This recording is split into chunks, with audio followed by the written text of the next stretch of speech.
నమస్కారం గురుగారు. సూర్యోస్మిత. గురుగారు, చాలా మంది హిందువులు నాన్ వెజ్ తినకూడదు అని అంటారు. ఇప్పుడు శ్రావణ మాసంలో ఎక్కువ మంది నాన్ వెజ్ తినరు. అసలు తినొచ్చా తినకూడదా? నాన్ వెజ్ మాంసాహారం తినొచ్చా తినకూడదు? హిందువులు తినకూడదు, ముస్లింలు తినకూడదు, క్రైస్తవులు తినకూడదు. మాంసాహారం ఎందుకు అవసరం? ఎందుకు తింటారు అసలు? ఆహారం ఎందుకు తింటాం అసలు? ఫస్ట్ తెలియదు. మనకి ఎనర్జీ రావడానికి, శక్తి కోసం ఆహారాన్ని స్వీకరిస్తాం.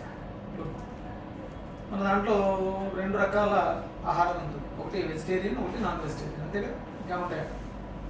అంతే గురుగారు. హిందువులు, ముస్లింలు, క్రైస్తవులు అని లేదమ్మా, మానవులను ఉంది ప్రారంభం. తర్వాత మనం అంటే ఒక ధర్మానికి దేనికైతే ప్రాముఖ్యత ఉందో దాన్ని ధర్మం అన్నారు. విలువలు ఉన్నాయి, మారకుండా ఉన్నదాన్ని ధర్మం అంటారు. దాన్ని మార్పు ఉండదు. ధర్మం అనేది చేస్తున్నటువంటి వృత్తులు బట్టి మారుతుంది. మనుషులు ఇది తినాలి, జంతువులు ఇది తినాలి. అందులో మాంసాహారం సర్వమానవులకు నిషిద్ధం. వాళ్ళు ముస్లింలైనా, క్రైస్తవులైనా, హిందువులైనా, జైనులైనా, బౌద్ధులైనా, ఎవరైనా సరే, ఇవన్నీ మతాలు మళ్ళీ మధ్యలో వచ్చినాయి తర్వాత. అంటే వాళ్ళు చేస్తున్నటువంటి విధానాలను బట్టి వాళ్ళు మతాలుగా విడదీసి ధర్మం ఒక్కటే, మానవ ధర్మం. శరీరానికి ఒక ధర్మం ఉంది. ఇది రెండు కళ్ళతోటే చూస్తారు. మాంసాహారం తిన్న వాళ్ళైనా రెండు కళ్ళతోటి చూడాలి. శాకాహారులు అయితే 10 కళ్ళు, మాంసాహారులకి ఇట్లా ఉండవు. అన్నిటికీ ఇంద్రియాలు. మన శరీరం సప్తహోతలతో, 12 సిస్టమ్స్తో, 7 ప్రధాన చక్రాలు 7తో, సప్త ధాతువులతో, రక్తము, మాంసము, మధ్య వీటితో, ధాతువులతో నడుస్తూ ఉంటుంది. దీనికి మాంసాహారం నిషిద్ధం. ఇది ప్రమాణం ఏంటి అంటే వేదమే ప్రమాణం. మానవులు ఎవరూ కూడా మాంసాహారం తినకూడదు. ప్రవృత్తి బట్టి జంతువులన్నీ కూడా మాంసం తినవు. నక్కలు మాంసం తింటాయి, కుక్కలు తింటాయి. కుక్కల్లో కూడా సాధు జంతువులు ఉంటాయి. మళ్ళీ సింహం చచ్చిన ప్రాణం పోయిన గడ్డి మాత్రం తింటాయి, మాంసమే తింటాయి. ఇలా ఆ ప్రాణి యొక్క తత్వం మీద ఆధారపడి అవి జీవనాన్ని సాగిస్తుంది. కొంత జ్ఞానం అభివృద్ధి చెందిన తర్వాత మానవ జీవితం వస్తుంది. అన్ని జన్మల్లో కూడా మానవ జన్మ ఉత్తమమైన జన్మ అని చెప్తూ ఉంటాం. ఇంత జ్ఞానంతో ఉన్నటువంటి మనం జ్ఞానాన్ని మడిచి తొందరలో చుట్టి అజ్ఞానంతో మాంసాహారాన్ని భుజిస్తూ అలా తినొచ్చు, ఇలా తినొచ్చు, వాళ్ళు తినొచ్చు, వీళ్ళు తినొచ్చు, శ్రావణ మాసంలో మానేయాలి, కార్తీక మాసంలో మానేయాలని మనం పెట్టుకుంటాం. సహజంగా మీరు ఆధ్యాత్మికంగా కానీ జ్ఞానం పరంగా కానీ ఉన్నతమైన స్థితికి వెళ్ళాలి అనుకుంటే మాంసాహారం అనేది తినకూడదు. కొంతమంది అంటే దేవతలకి బలి చేస్తూ ఉంటారు కదా గురుగారు, కోళ్ళని, మేకలని ఇట్లా. అంటే నిజంగా దేవతలు బలిని కోరుకుంటాయంటారా? అమ్మా, నువ్వు నాకు ఇంటికి వస్తే ఆకలేస్తుందమ్మా అంటే అన్నం పెట్టు. నువ్వు దేవతలు అంటూ కాదు అమ్మా అన్నాను. మళ్ళీ వచ్చి మళ్ళీ పెట్టు. టిఫిన్ పట్టుకొస్తున్నావు, లేకపోతే అన్నం పెడుతున్నావు, ఏదైతే అది ఇస్తున్నావు.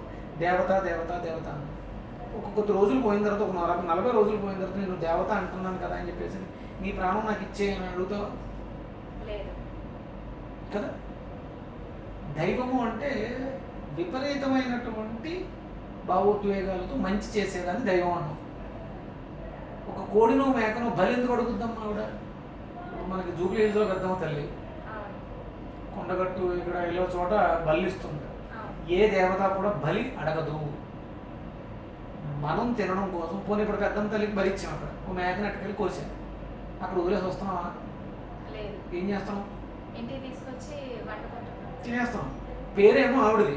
పెద్దమ్మకి మొక్కుకున్నాను, బలి ఇచ్చానని చెప్పేసి అక్కడ వేసేసి ఆ బయటికి తీసుకొచ్చి చావిళ్ళలో వండి ఫ్రెండ్స్ని పిలిచి పెడతాం. నేను తినడమే కాకుండా 10 మందికి కూడా భోజనాలు పెడతాం. ఏ దేవత కూడా బలి అడగదమ్మా. ఇది హిందూ ధర్మశాస్త్రంలో లేదు. ఇవి కొంతమంది మూర్ఖులు పుట్టించారు. బలి కోరేదని దేవత అన్నారు. దెయ్యము, రాక్షసి అంటారు. ఆవిడ దేవత కాబట్టి ఆవిడ అలా అడగదు బలి. మరి మీకు సందేహం రావచ్చు, బలి అంటే పదార్థాన్ని ఇచ్చేదాన్ని బలి అంటారు. అన్నాన్ని కూడా అన్నబలి, కూష్మాండ బలి. అంటే బలి ఇవ్వడం అంటే వాళ్ళకి ఇచ్చే దానం చేసేయడానికి, మనకు సంబంధించింది కాదు. మనం తినకూడదు. ఇక్కడ కోడిని అమ్మవారికి బలిచ్చావు, అది తిరిగి తెచ్చుకోకూడదు, తినకూడదు. ఒరిజినల్గా నువ్వు వండుకోవడం కోసం, నువ్వు జనాలకి నీ ఫ్రెండ్స్ని పెట్టుకోవడం కోసం కోడిని బలిచ్చి అమ్మవారికి ఇచ్చిన ఎలా చెప్తావు? అది పాపం. అందుకని ఇలాంటి మొక్కి ఇలాంటి పాపాలు చేసేవాళ్ళు ఇబ్బంది పడుతూ అరే నేను పెద్దమ్మ గారికి ఎంతో చేశాను నాకేం మంచి జరగట్లేదు అని అనుకుంటాం. అజ్ఞానం అది. అంటే మనం కొబ్బరికాయ కూడా కొడుతూ ఉంటాం కదా గురువుగారు, అదేలా? కొబ్బరికాయ అమ్మవారికి కొడితే వచ్చే పాడు ఎట్టుకెళ్ళిపోతుంది వచ్చి ఆహా లేదు, మళ్ళీ మనమే తీసుకుంటాం. అప్పుడు ఏం చేస్తున్నాం? తింటున్నాం.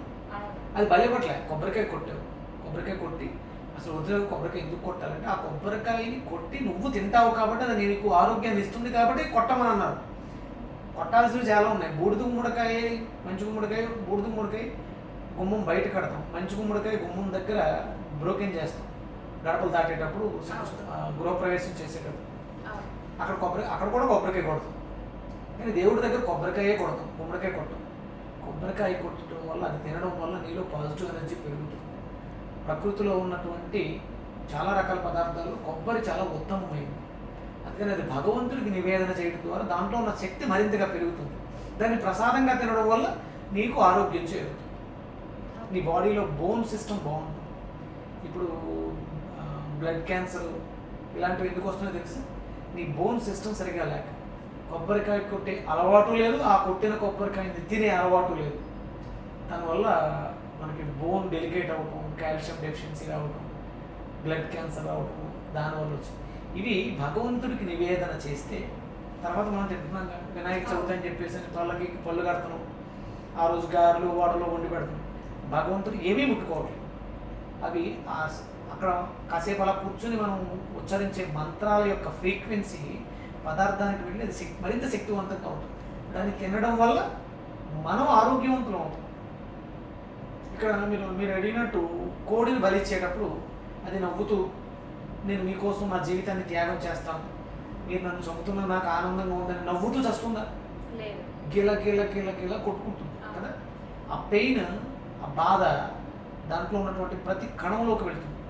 దాన్ని తినడం వల్ల ఆ పెయిన్, ఆ ఫ్రీక్వెన్సీ, ఆ బాధ నీ జీవితంలో ఏదో ఒక రోజు నువ్వు అనుభవించి తీరుతుంది. నువ్వు ఎందుకు బాధపడుతున్నావో కూడా నీకు తెలియదు. డెడ్ సెల్ ఎమోషన్ నీ లివర్లోకి వెళ్ళి నిన్ను విపరీతంగా ఇబ్బంది పెట్టేస్తుంది.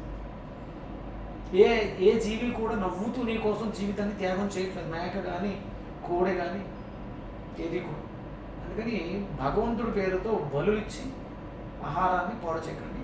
మాంసాహారం మనిషికి శ్రేయోదాయకం కాదు. ఎవరో తినకూడదు. హిందువుల, ముస్లింల, క్రైస్తవులు ఎవరో తినకూడదు. ప్రోటీన్స్ ఎక్కువ ఉంటాయి అనేసి తింటూ ఉంటారు. సరే బాగుంది. నేను ఇంతకుముందు చాలాసార్లు చెప్పాను, మీట్లో ప్రోటీన్ బాగుంటుంది అంతేనా? ఇంకేముంటాయి? చాలా రకాలు మనకు కావాల్సిన విటమిన్స్, మినరల్స్ హెవీగా ఉండేది మీట్లు, రెడ్ మీట్లు కదా.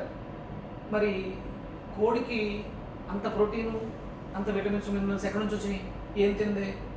కోడి వెళ్ళి ఏ మేకను వాళ్ళ అమ్మ మటన్ షాప్కి వెళ్ళి 1 కేజీ మటన్ తీసుకొచ్చి పెట్టిందా కోడి పిల్లలకి? కోడి ఏదో గింజలు అవి ఇవి తిని ప్రోటీన్ పెంచుకుంది. ప్రోటీన్ కోసం అది ప్రోటీన్ తినలే, దాంట్లో ప్రోటీన్ ఉంది. అది మనం తినేయకూడదు. మనం కూడా తింటే మనకు కూడా మన బాడీలో ప్రోటీన్ తయారవుతుంది. ప్రోటీన్ ఉందమ్మా. డెలివరీ అయింది 9వ నెల, 10వ నెలలో డెలివరీ అయింది. పుట్టిన పిల్లాడికి ప్రోటీన్ కోసం ఏమిస్తున్నారు? పుట్టిన వెంటనే బిడ్డకి ఏమిస్తున్నారు? పప్పులు వేయించి తల్లి పాలు ఇస్తున్నారు. ఫస్ట్ ఫీడింగ్ బేబీకి ప్రోటీన్ పాలలోనే ఉంది. అలా అని చెప్పేసి నా తల్లికి డెలివరీ అయిన వెంటనే బిడ్డకి పాలు ఇవ్వాలి, ప్రోటీన్ కావాలని వెంటనే మాంసం పెడుతున్నారా? లేదు, 6 నెలల తర్వాత పప్పులు పెడుతూ ఉంటారు. ప్రోటీన్ ఎక్కడుంది? పప్పులలోనే. చాలా రకాల కాయగూరలో ఉంది, ఆహారంలో ఉంది. ప్రోటీన్ అట్లో లేదు, ప్రోటీన్ నాలో ఉంది. నేను తిన్న ఆహారం ప్రోటీన్ పెరిగేలా చేసింది. ప్రోటీన్ గింజల్లో ఉంటే ఆ గింజలు తింటే మనకు కూడా ప్రోటీన్ వస్తుంది. కోడే ఆ గింజలు తిని తనలో ఉన్న ప్రోటీన్ని పెంచుకుంటుంది. నువ్వు సోమరిపోతులాగా కోడిని తినేస్తావు కదా. ఇదైతే మంచి ఇన్ఫర్మేషన్ గురువుగారు. అందుకని ప్రోటీన్ కోసం, దానికోసం, దీనికోసం వంకెట్టొద్దు. దేవుడి మీద వంకెట్టి బలి ఇస్తున్నాము. దేవుడు బలి అడగడు. జీవహింస మహాపాపం.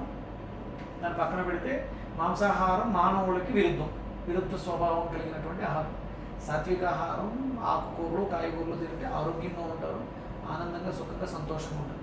మాంసాహారం తిన్నా, గుడ్లు తిన్నా దరిద్రులు అవుతారని శాస్త్రం చెప్తుంది. దరిద్రం అంటే చాలా రకాలు ఉన్నాయి. ఉద్యోగాలు రాక దరిద్రం అనుభవిస్తారు, తిన్నది అరక్క దరిద్రం అనుభవిస్తారు, సంపాదించింది దొంగలు ఎత్తుకుపోయి దరిద్రాన్ని అనుభవిస్తారు, సంపాదించడానికి అవకాశం లేకుండా దరిద్రాన్ని అనుభవిస్తారు. ఇలాంటి తప్పులు చేయొద్దు. శాకాహారం ఉత్తమం. ఆకులు కాయగూరలు రుచిగా శుభ్రంగా ఆరోగ్యంగా వండుకొని ఆరోగ్యంగా తింటూ నా కుటుంబాన్ని సమాజాన్ని ఆరోగ్యంగా ఉంచుతాను.